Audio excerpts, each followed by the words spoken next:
The following program is sponsored by the Medicine Center Pharmacies.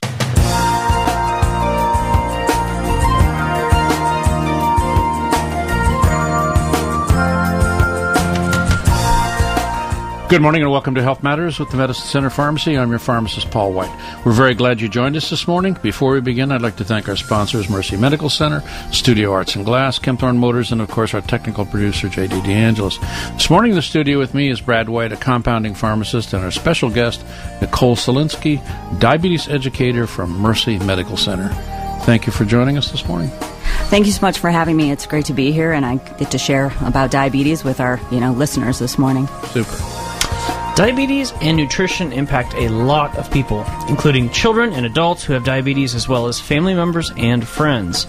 Living with diabetes requires day-to-day knowledge of nutrition, exercise, blood sugar monitoring, medication, and much, much more. So it's only natural that diabetes education is extremely important in the management of healthy living. Today we're going to talk about diet and foods that influence blood sugar levels and learn about a new community diabetes program between Mercy and some NFL players. I'd like to remind our listeners today that our broadcast is available on our podcast, which can be downloaded from the App Store to your mobile phone. Look for Health Matters with the Medicine Center Pharmacy, and you can listen to any of our programs anytime, wherever you go. If you have questions during today's program, we invite you to post them up on our live Facebook feed or call 330-450-1480. So, Nicole, tell us a little bit about yourself and what you do at Mercy. Well, I'm a registered and licensed dietitian by trade. I've been with Mercy Medical Center for about 19 years now. I've been in the capacity as the diabetes education coordinator since about last April. So that's the role that I play at Mercy right now. So tell us a little bit about diabetes. What is it? What's it about? What happens? Well, basically, diabetes, in a nutshell, is characterized as a metabolic disorder with people that just have abnormally high blood sugar levels.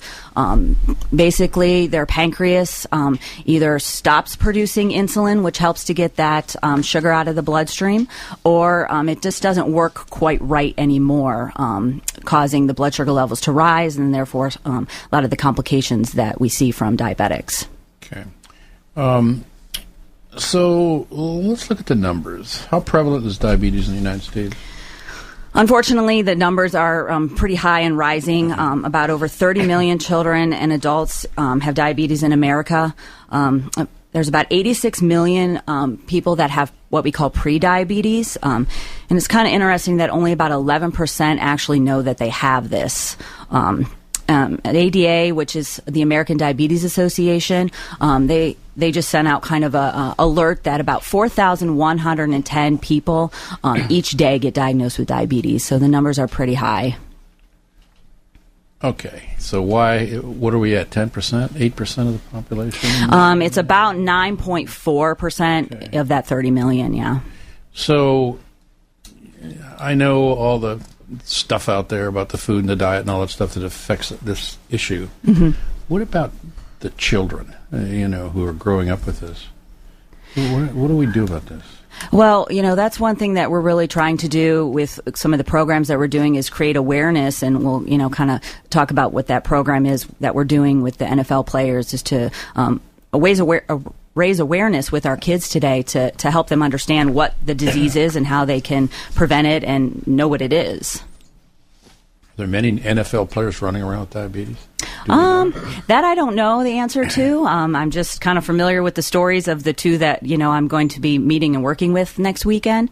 They both have different stories, but, diabetes has touched their lives in a specific way. So that's why they're, really on board with helping to create awareness. So would we say that we have two types of diabetes, 1 and 2, or would we call pre-diabetes a third diabetes? Really, there's type 1 and type 2. Pre-diabetes is kind of it's not quite there yet, per se. It's not classified as, the same kind of thing. There is another diabetes called gestational diabetes, which affects pregnant women. So when we typically think of the types of diabetes, it's typically type 1, type 2, and then gestational diabetes with a few other, specific, really rare forms. Mm-hmm. So tell us about the difference between 1 and 2, type 1 and type 2. Well, a good way to kind of think about it is type 1 diabetics are our pancreas produces a hormone which is called insulin that I just kind of mentioned. That in a type 1 diabetic, your pancreas completely stops making that insulin, so you have to replace that to be able to continue to live. In a type 2 diabetic, that insulin either is not working right anymore, or it's not being kind of made enough to work right. So therefore, that's how your blood sugar levels start to rise. So those are the main differences. So we sort of have two general categories of medication treatment: insulin and other types of meds, pills, whatever, tablets, capsules, which stimulate the pancreas to produce more insulin.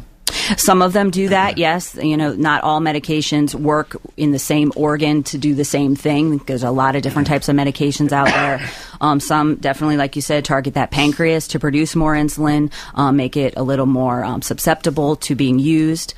There's other medications that target in the liver to help decrease the amount of sugar that our liver produces. There's some others that target, kind of releasing sugar out of the bloodstream through our kidneys, as well as there's some other oral medications that target kind of the gut to help make it a little more feasible to be used. So what about prediabetes? Now, this is something that's, I'm not going to say new, but 10 years ago, we weren't really talking about this. No, and years ago, it used to be called what they call borderline diabetic. They've kind of changed that term to be prediabetes. Prediabetes basically is that condition that is characterized by a slightly elevated blood glucose level or sugar level, where a person is really at risk for developing diabetes, but doesn't kind of fit that diagnosis guideline that, the doctors follow. So what are we looking at?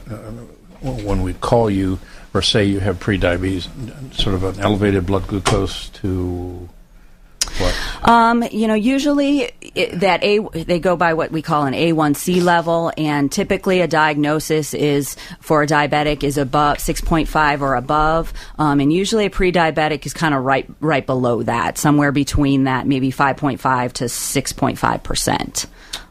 Guess I thought anything below 7 was okay. No.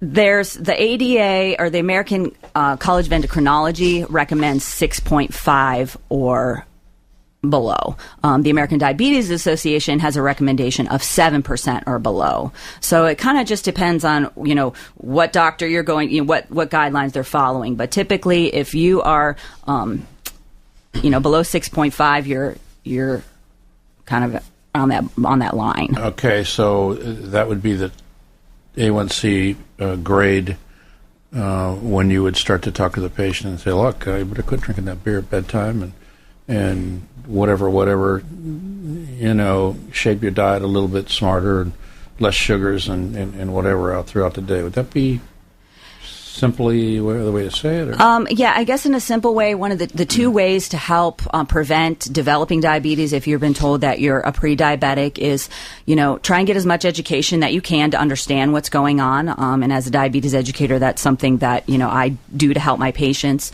But through kind of cleaning up your diet a little bit and also trying to move more, those two things can really help you prevent that progression of the disease. So in general, the pre-diabetic can control it by diet,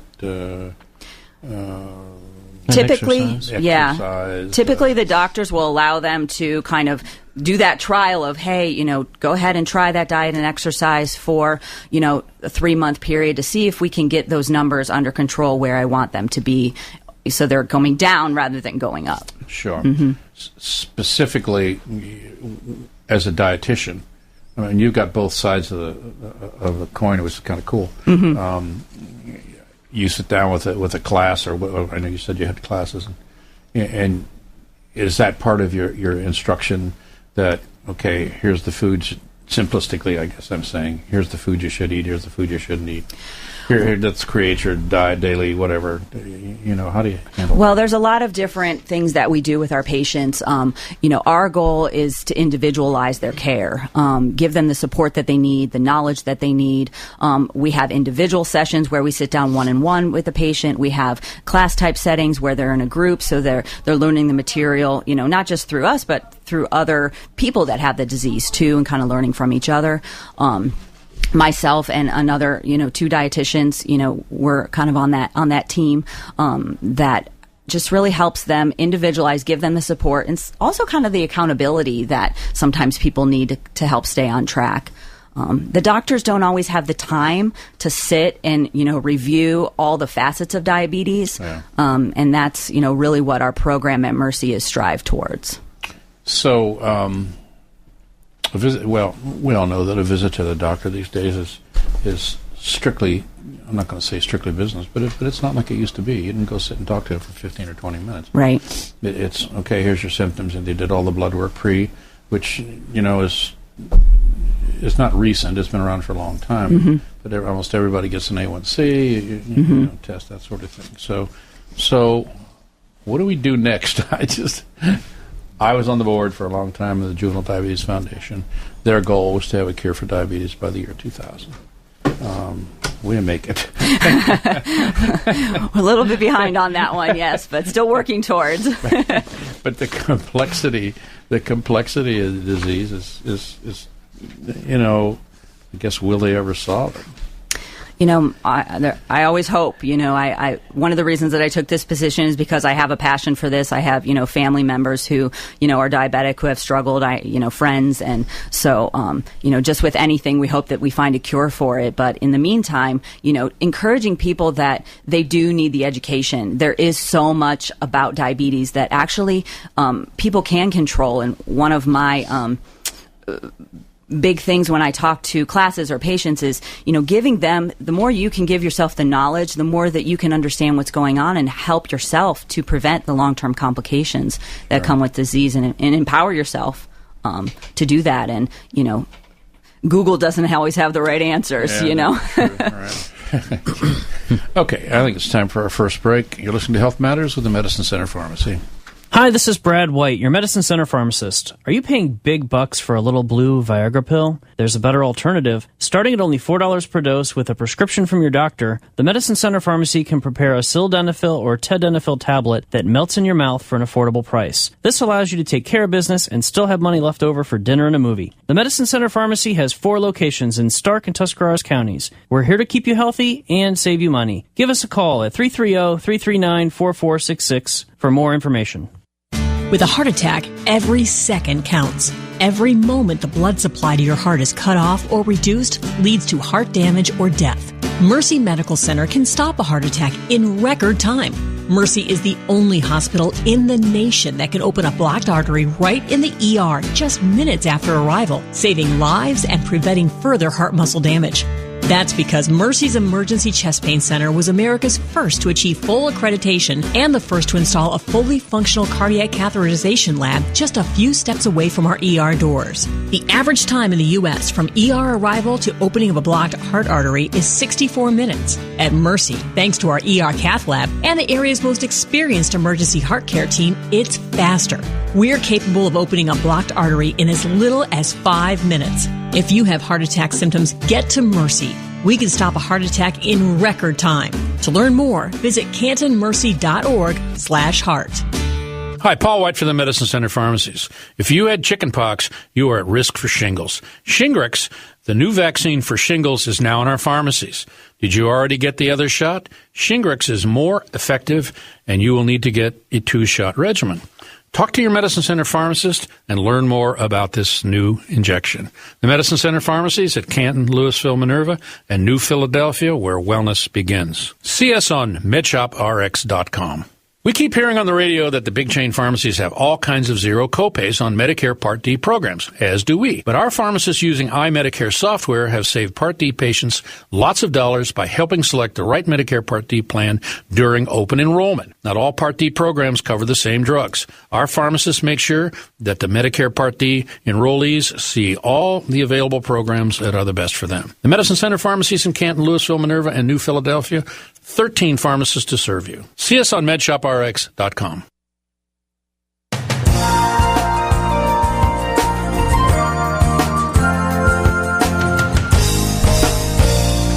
Welcome back to Health Matters with the Medicine Center Pharmacy. Today we're discussing nutrition and diabetes education with diabetes educator Nicole Selinsky from Mercy Medical Center. Have a question, give us a call at 330-450-1480 or post your question on our Facebook feed. So when you talk, how are people referred to you by the doctors, or you know, with the organizations, the national organizations that really aren't headquartered here in town anymore? You know, JDF moved to, I think, halfway to Cleveland or maybe into Cleveland. I don't know if there's an American Diabetes Association chapter anymore. But we were active, you know, when I was on the board years ago here, we were really active in referring people to, you know, the various educators. How we get most of our referrals are from, you know, our doctors. We have a diabetes education referral form that all of our doctors associated with Mercy have. You know, and they just kind of fill it out and send it to us, or they tell the patient and then they call us. And really the only thing the patient needs to do if they want to come and get education is we just need a referral from your doctor, and it's just as simple as, you know, writing diabetes education in their diagnosis. And then we take it from there. We set them up with their appointments, what they need, what their interests are. You know, a class doesn't always fit everybody. So, you know, if they just want individual, if they want the whole 9 yards, we really try and tailor to what the patient's needs and wants are. Okay, so for listeners just joining us, we're talking about diabetes today, and let's talk about a normal fasting blood sugar, because I believe at times certain people have different interpretations of what a normal fasting blood glucose is. What is fasting blood sugar? Yes. Well, the American Diabetes Association recommends between 80 and 130 as your normal fasting blood sugar range. And you're very right that, you know, a lot of patients come in and they really don't have any idea what their sugar number should be, and that's one of the things we really try and talk to them about is understanding your numbers, because if you understand what's going on, then you can know what you have to do to take care of it. So between 80 to 130 is that typical recommendation for a fasting blood sugar. Is that child to adolescent to adult to elderly? Is that range it's pretty applied much across all? The board? Yeah. Okay. Mm-hmm. Yeah. All right, because I personally get a little bit of high blood pressure when I hear little kids that have diabetes and they're running 150, 180, 200, and the parent thinks it's normal, and it scares me to death. No, and there is another that American College of Endocrinologists also have a standard that's between 80 to 110. So I kind of explain it as like a silver medal versus a gold. Both are good, but, you know, one's a little tighter, and that might be a little bit more where a child would want to stay. I don't want to jump too far ahead in our progress here, but I feel like we have patients that come in the pharmacy and they're like, well, I don't feel good at 120. I feel great at 150. Can you talk about that a little bit? Yeah, you know, when a patient is running their numbers, you know, and maybe their numbers are normally, you know, in the 200s, and they're starting to, and they've been running at that 200 level for such a long period of time, your body really adjusts to that and gets used to that. So when you start to work on improving your numbers, you might not feel good at the beginning at that range you're supposed to be in, because your numbers are starting to come down and your body has to adjust to that. So, you know, those steps, you know, is where people need to realize that they're not going to go from 400 to, you know, 80 to 130 without maybe feeling some differences. But, you know, we can get them there, and we can get them there feeling good. An analogy might be if you've had high blood pressure and you haven't been on medication. If your blood pressure was running high, and as your doctor works with you to bring it down, you might feel a little tired or lethargic or have some dizziness. And while that's normal because your blood pressure is going back to a level what's safe, you're going to feel a little funny. And it's kind of the same thing hand in hand, right? Absolutely. Yes, I would totally agree. Okay. So how about we talk about some different types of foods that have a pretty big influence on blood sugar? What are some... If you were to give me the thumbnail sketch of how to eat in a healthy manner or in a manner which will help you enhance your control of your diabetes, what would that be? Well, looking at the food groups, the top 3 food groups that are going to impact your blood sugar the most are coming from your carbohydrates, which is like our starch or our grain foods, our fruits, and our dairy products. Those are the ones that are going to kind of impact your sugar the most when you eat, maybe them too much or not in, the right order. One of the best, simplest ways to think about balancing your diet for anybody, not just diabetes, is looking at the My Plate example. And this is pretty simple. You're not counting carbs. When you look at your plate, you want to think of half of it being a source of a non-starchy vegetable, a quarter of it being your protein source, your meats or your fish or your chicken, and then another quarter being like your grain or your starch, your whole grains, like your potato or your brown rice, things like that. And then maybe a serving of, kind of a baseball-sized piece of fruit on the side. And keep in mind when we talk about vegetables, starchy versus non, I just want to touch on that, is because starchy vegetables include our peas, our corn, our potatoes. So if you're having a baked potato and fitting it in that corner of your plate, that 1/4 of your plate, corn's not going to be the other half because that is a starch as well. So it needs to be something more like, your broccoli, your carrots, your salad, things like that. So thinking of your plate in that manner is going to get you kind of that really good balance that you need to be for your blood sugar. What tips could you give a listener who, I guess they define themselves as being on the go and maybe not being the best at meal prep?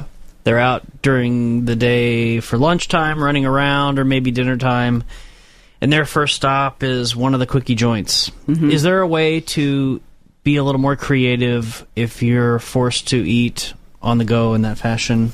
Yes, and that's one of the things that we do a lot of with our patients, because that's just our lifestyle, I try and fit what they're doing already and making changes from there. If you try and reinvent the wheel, they're not going to be successful long term. So, say every day, you eat throughout dinner or lunch at Wendy's 4 times a week or whatever other fast food restaurant, there might be. Let's look at some of the choices that are going to fit into your meal plan for your diabetes, because there are things that you can do at those places and still stay within the range that you need to be. So, absolutely. Every time. And the other thing is, kind of thinking ahead, having just something like in your car or in your purse. So when you are on the go and you maybe go a longer stretch than you thought you were going to before you get to eat again, which is really important for diabetics not to do. They want to eat about every, 4 hours, 5 at max, 3 to 5 is perfect, put a bar, put, some, a trail mix that's got some nuts and maybe some craisins and, something that's a carb and a protein together is going to help you maintain that blood sugar level. What about, I've always heard that a diabetic should have a snack at bedtime or before bedtime or whatever. Why is that? Because you're stressing your pancreas more as opposed to, I had dinner at 6 and, I finished at 6:30, whatever, and I wouldn't eat another thing the rest of the night.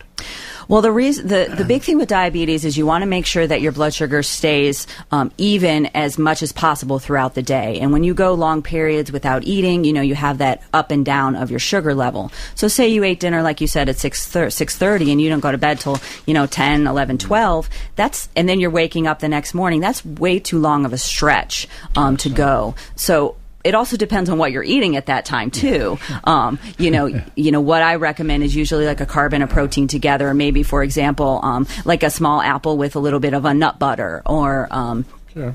Something like that to help sustain that blood sugar throughout the night and not drop. I'll take that to heart. Okay, you're listening to Health Matters with the Medicine Center Pharmacy. It is the bottom of the hour, time for the news. You're listening to Health Matters with the Medicine Center Pharmacy and your hosts, pharmacists Paul White and Brad White. Remember, you can get more information right now by visiting medshoprx.com. That's medshop.rx.com. We'll be back with more of Health Matters with the Medicine Center Pharmacy in just a moment.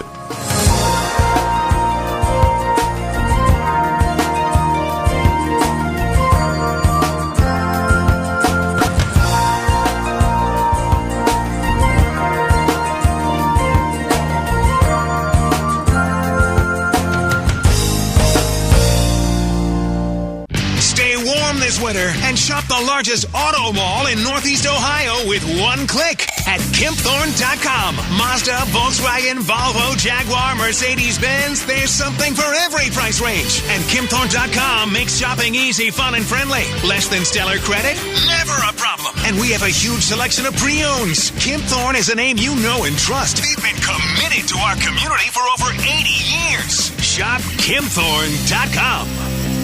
Hi, this is Brad White, your Medicine Center pharmacist. Are you paying big bucks for a little blue Viagra pill? There's a better alternative. Starting at only $4 per dose with a prescription from your doctor, the Medicine Center Pharmacy can prepare a sildenafil or tadalafil tablet that melts in your mouth for an affordable price. This allows you to take care of business and still have money left over for dinner and a movie. The Medicine Center Pharmacy has 4 locations in Stark and Tuscarawas counties. We're here to keep you healthy and save you money. Give us a call at 330-339-4466 for more information.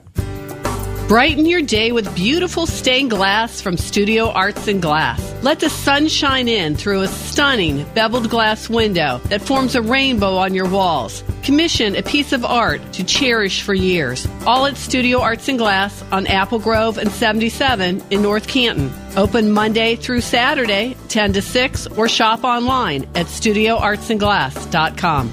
That's StudioArtsandGlass.com. We understand the one-size-fits-all approach doesn't always work. We do customized compounded medications based on your doctor's prescription to match your specific needs. Hi, I'm your pharmacist, Brad White from the Medicine Center Pharmacy. Do you use or need customized compounded prescription medications because of allergies, special formulations, or need an easier way to take your medication that isn't available? Many physicians choose to prescribe a medication that is not commercially made and requires a pharmacy like ours with special equipment and training to prepare a capsule, suspension, cream, or tablet. Are you sensitive to lactose, dyes, or need a sugar-free suspension? The Medicine Center Pharmacy is here to help you. Every day we prepare custom medications for infants, adults, and pets in our PCAB accredited compounding lab. Call or stop by the Medicine Center Pharmacy today at 551 West High Avenue in New Philadelphia, where wellness begins.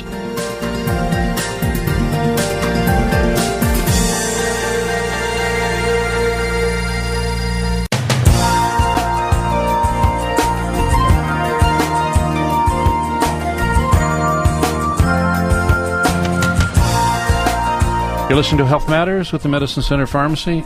I'm your pharmacist and host, Paul White. Today we're talking about nutrition and diabetes education. We have a lot more to cover this morning, so let's get back to the show. How about we talk about maybe the absolutes of diabetes and nutrition?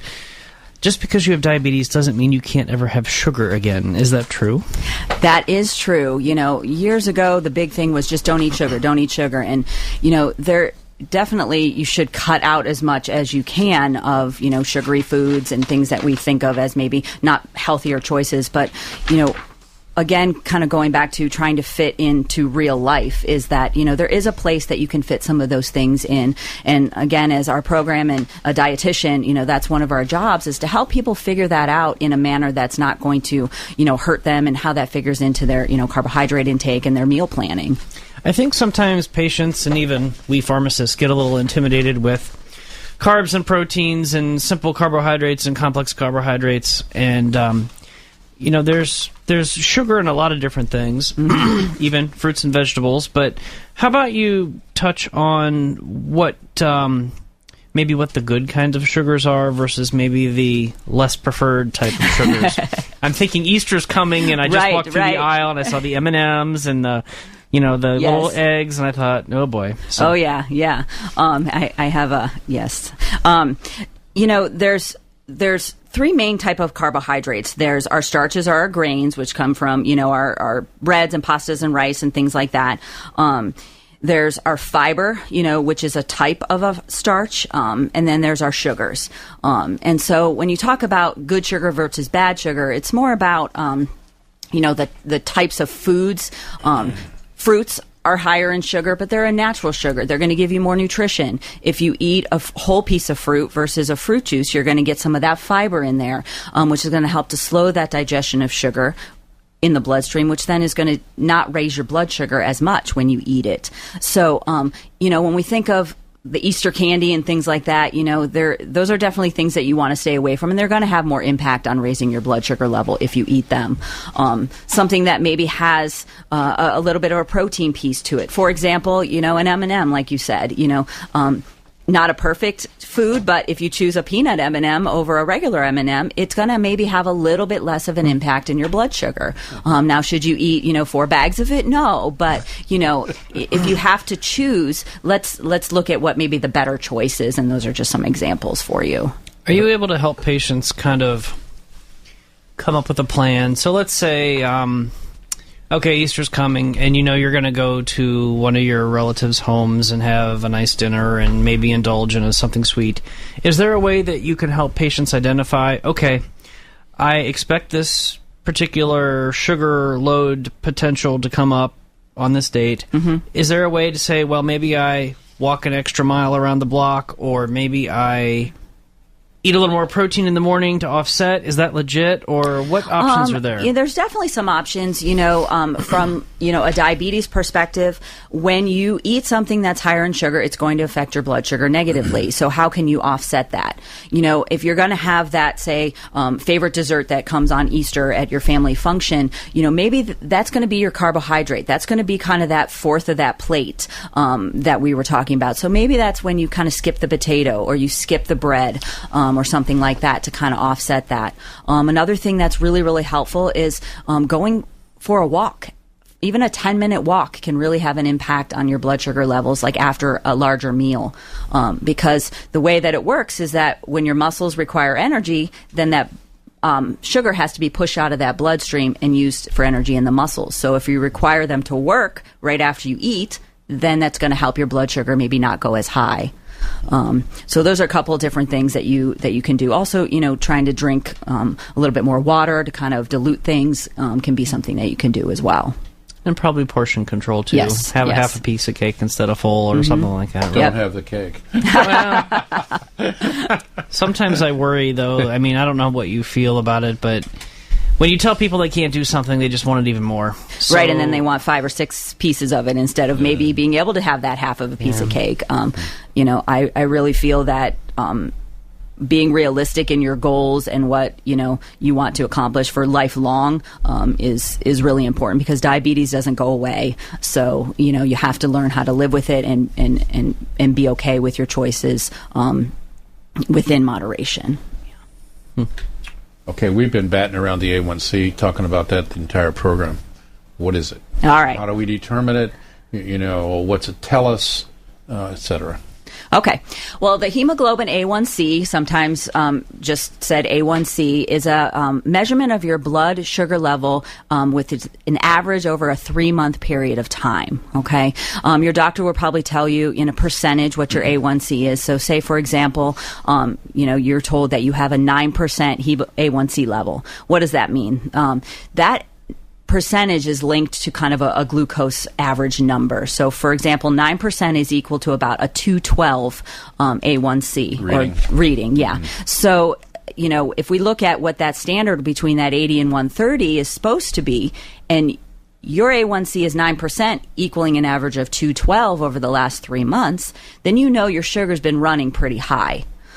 So that's how you can tell whether your average sugars are coming down, because if that percentage is coming down, then that average number is going to come down. It's a pretty important number to make sure that you're getting tested every 3 months. So let's talk about individualism. Can, let's say, a 400-pound woman run with a higher A1C than what we consider normal? Is that good? Is that bad? A1C, numbers across the board it's a standard. Okay. Whether you weigh 400 pounds or, 100 pounds, your high sugar levels are impacting all of your organs negatively. So it doesn't really matter. It doesn't, determine one way or another that way. Okay. Well, I hear more and more in the stores. People are much more willing to discuss their A1C, and just yesterday, somebody came in and said, "I got my A1C down to 5.9," and she said, "I've worked months to do that, and via whatever she was exercising, and that's kind of interesting to because people are really beginning to realize that we got to do something about this. Me has to do something about this. I think that it's exciting that people are doing that, and diabetes is something that sometimes you don't see the negative effects until it's too late. It doesn't always hurt, or you don't always feel different, but that damage is still occurring. So if you ignore it, it's just kind of setting you up for trouble down the road with the complications. And monitoring. What's your suggestion on glucose monitoring, home monitoring? Mm-hmm. How many times a day, or does it vary? It does vary. Some of the recommendations are based on whether you're just doing, for example, you're on no medications versus you're just on an oral medication. If you're on an oral medication, typically you want to be testing a couple times a day. If you are taking any sort of oral medication along with insulin or just insulin alone, you're going to be testing more like 3 or 4 times a day. If you're a gestational diabetic, they want you testing 5 times a day. So, it really is individualized based on what your protocol of your, what you need to be doing to take care of your disease. Okay. Over the years, I've always told people that you want to find out something about yourself, test 4 times a day for 7 days about your glucose. Mm-hmm. Okay. Mm-hmm. And I forget, like before breakfast and after lunch or something, before meal or after meal, and then at bedtime. And I think it pretty much tells a lot about, am I doing the right thing? I enforce that it's important to check, because if you're not checking, then you have no idea what's going on in your body on a daily basis. Sure. If you just get your A1C every 3 months, you have no idea how those foods that you're eating is impacting your blood sugar. And that's what testing your glucose can do for you, to give you that snapshot throughout the day of what's going on. Well, the understanding, I guess we should convey to these people, okay, it's wonderful you're doing your A1C, as you said, but some days you may be at 300 and the other days may be at 90, so it is an average. Right. So you certainly don't want those 300, 400, whatever days ever. Right. So that's kind of my thinking on the thing, and I suppose that that's how we need to overemphasize this to the individuals who do in fact have type 2 or type 1. Or yes, and what I recommend is, if your doctor's only told you to test, say, twice a day, and he wants you to test, say, fasting in the morning, and then that other time in the day, you kind of want to stagger. Maybe for a couple days, check that 2 hours after breakfast, so you can see how that meal is affecting your blood sugar, and then try 2 hours after lunch, and then 2 hours after dinner, so you can kind of see your whole snapshot of how your day is. So just doing one all the time is only going to give you that number at that moment. It's not going to tell you the rest of your day. Okay. We'll take our third break here. You're listening to Health Matters at the Medicine Center Pharmacy.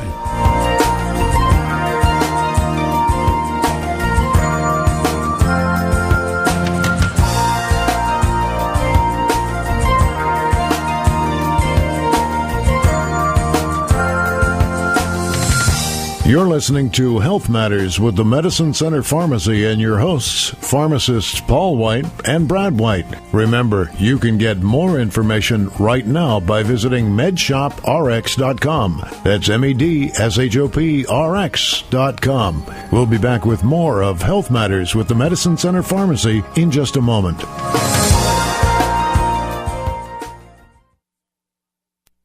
With a heart attack, every second counts. Every moment the blood supply to your heart is cut off or reduced leads to heart damage or death. Mercy Medical Center can stop a heart attack in record time. Mercy is the only hospital in the nation that can open a blocked artery right in the ER just minutes after arrival, saving lives and preventing further heart muscle damage. That's because Mercy's Emergency Chest Pain Center was America's first to achieve full accreditation and the first to install a fully functional cardiac catheterization lab just a few steps away from our ER doors. The average time in the U.S. from ER arrival to opening of a blocked heart artery is 64 minutes. At Mercy, thanks to our ER cath lab and the area's most experienced emergency heart care team, it's faster. We're capable of opening a blocked artery in as little as 5 minutes. If you have heart attack symptoms, get to Mercy. We can stop a heart attack in record time. To learn more, visit cantonmercy.org/heart. Hi, Paul White for the Medicine Center Pharmacies. If you had chickenpox, you are at risk for shingles. Shingrix, the new vaccine for shingles, is now in our pharmacies. Did you already get the other shot? Shingrix is more effective, and you will need to get a 2-shot regimen. Talk to your Medicine Center pharmacist and learn more about this new injection. The Medicine Center pharmacies at Canton, Louisville, Minerva, and New Philadelphia, where wellness begins. See us on MedShopRx.com. Hi, Paul White for the Medicine Center Pharmacy, a locally owned Health Mart pharmacy. Do you know that we partner with Mercy Medical Center to provide low-cost blood screenings in our pharmacies? You can choose from the following screenings: thyroid for $5, lipid profile for $8, total cholesterol for $2, glucose for $2, and A1C for $10. These are the same tests you would receive from your physician. Please give us a call at 330-454-8772 for dates and locations. Come see us at your local Medicine Center pharmacies in Canton, Louisville, Minerva, and New Philadelphia. Health Mart, caring for you and about you. We keep hearing on the radio that the big chain pharmacies have all kinds of zero copays on Medicare Part D programs, as do we. But our pharmacists using iMedicare software have saved Part D patients lots of dollars by helping select the right Medicare Part D plan during open enrollment. Not all Part D programs cover the same drugs. Our pharmacists make sure that the Medicare Part D enrollees see all the available programs that are the best for them. The Medicine Center pharmacies in Canton, Louisville, Minerva, and New Philadelphia, 13 pharmacists to serve you. See us on MedShopRx.com. Welcome back to Health Matters with the Medicine Center Pharmacy. Today we're talking to Nicole Selinsky from Mercy Medical Center about diabetes. All right, I wanted to give a quick plug for our Medicine Center pharmacies. If you have diabetes and are in need of a blood glucose monitor, we are happy to help you with your blood glucose monitoring needs. We have a very affordable meter and test strips. Actually, if you come into our pharmacy with a new prescription for a blood glucose monitor, you can get a meter for free, and you can get your first box of test strips for free. And test strips after that, we're happy to bill your insurance, but otherwise they cost $7.99 for a box of 50. So they can be very affordable and help you do a better job of checking your blood sugar at home. So we want to talk about your special community program coming up, Nicole, that's a partnership with NFL players Charles Harris and from the Miami Dolphins and Malik Hooker of the Indianapolis Colts. Can you tell us about this program and how it all began? Yes, I am extremely excited about what we're doing next weekend. This is in conjunction with what's called the TSL Foundation, the Tyler Scott Lancaster Foundation, who is a diabetes foundation in our area, and the NFL players are kind of linked to that foundation. And Mercy has been partnering with that foundation probably over the last 6 months on a couple different projects. Next weekend, we are going to be going on Friday. We're going to be going out to 3 area high schools, speaking to all of the student body on diabetes awareness, which I'm really excited about. And when you say we, you mean the players? The players, myself, cool. And the president of the foundation, and actually his brother-in-law, because Tyler Scott Lancaster is a nephew of his that passed away from diabetes. Oh, wow. So we're going to be going to 3 area high schools, speaking to the students on Friday. Then we're going to be heading back to Mercy Medical Center to do some touring. And then on Saturday night, the foundation, as well as with Mercy, is going to be hosting a free diabetes awareness benefit dinner at the Southeast Community Center right here in Canton, Ohio, starting at 6:30 p.m. Casual wear, free dinner. If you want to make a donation on behalf of diabetes, great. If not, just come enjoy meeting the players. The players will be there signing autographs. Bring your kids. My kids are super excited. So that's what we're doing next weekend to bring diabetes awareness to our community. Can we find info about that on your website, or do you have a phone number you can throw out, or what's the protocol? Yes, you can call my office. It's 330-489-1484. You can also look it up on the TSL Foundation website. It's just Tyler TSL Foundation. Just look that up, and you can pull it up, and all the information on the programs will be on there as well. The phone number again? My phone number is 330-489-1484. Okay. And is that a phone number that listeners can use if they want to try to get an appointment for a diabetes education? Or you mentioned that generally you get referrals from your physician, but I'm quite sure if you talk to your physician, you can get a referral just by opening the conversation. So don't be afraid to start that conversation. No, they're always on board. It's very easy. That's the phone number that's directly to me in my office. They also can email diabetes.helpline@cantonmercy.org, which is also our diabetes helpline that they have any questions, concerns, want any information. That comes directly to me at Mercy as well. So either phone number or email can get a hold of me and just to learn more information or set up an appointment or, whatever they need.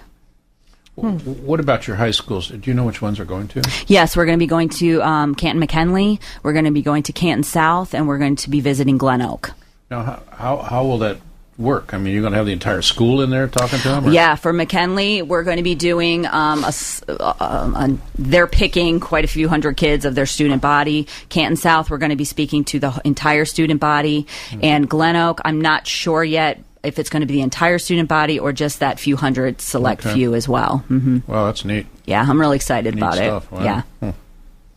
I guess, as a pharmacist, sometimes we get tunnel vision into thinking that diabetes only affects older adults and people, but from my experience so far, there's an awful lot of children that have diabetes in the schools, and it's always an interesting dynamic to deal with when you're dealing with being away from home and struggling with meal planning and elevated blood sugars and testing. So I think the more education and awareness you have, I would encourage you to reach out to Nicole in her office so that if you need help as a family member or loved one, you can get more info to help your loved one. What about we take some time before we end today and kind of bring things together and talk about what a healthy family meal together can look like and how to overcome some of the challenges with everyone's busy schedules? Yes, great.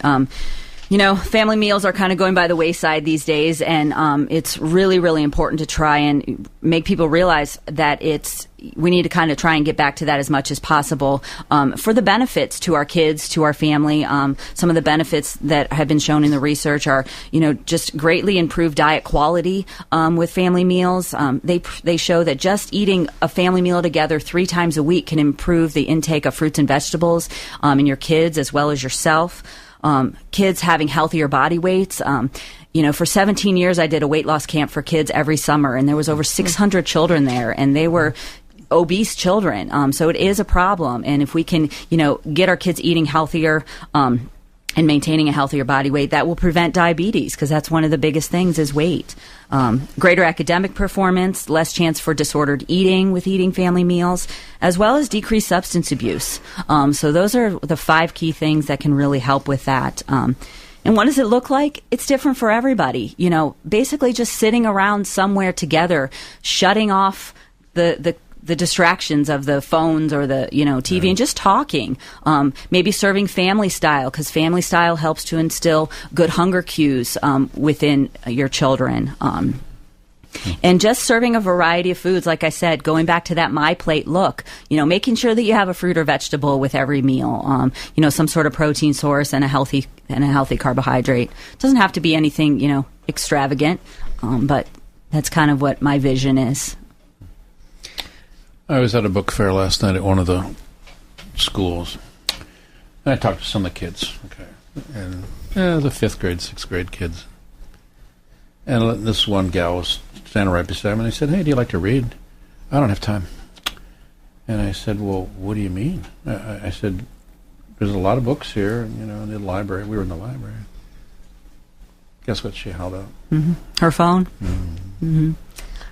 Wait, you mean you're on that the whole night? Well, yeah, why not?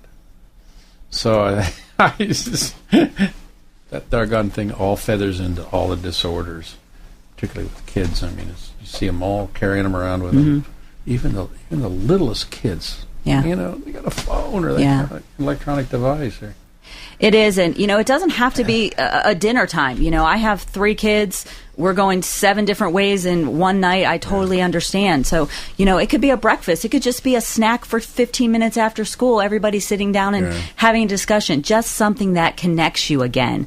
And like I said, just a simple, piece of fruit and some string cheese or a peanut butter, a healthy snack, talk for 10 minutes, then everybody can go their own way. But you're reconnecting. And, that's really important to decrease some of the things that I just said and benefits that we need to be seeing again in our kids. Guess what? We're out of time. Okay. That went fast. Thank you to our very special guest, Nicole Selinsky, diabetic educator at Mercy Medical Center.